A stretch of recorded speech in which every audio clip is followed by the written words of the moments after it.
A criminal statute may state that a single criminal act is always a single offense, even if it harms multiple victims.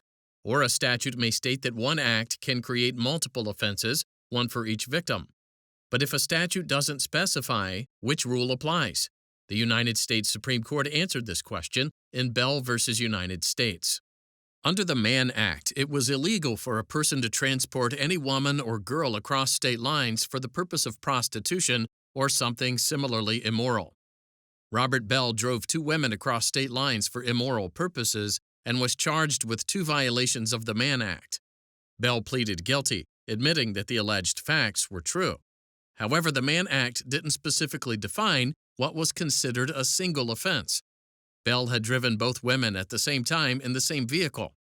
Bell argued that this meant he'd committed only one offense and could be punished only once.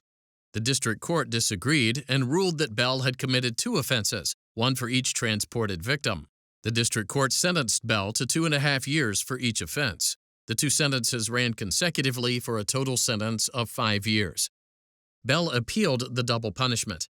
The Sixth Circuit affirmed that each transported person was a separate offense, even if the defendant committed only one transportation act.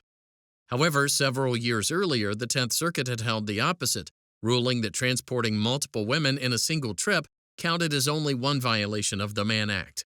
To resolve the circuit split, the United States Supreme Court agreed to review the case.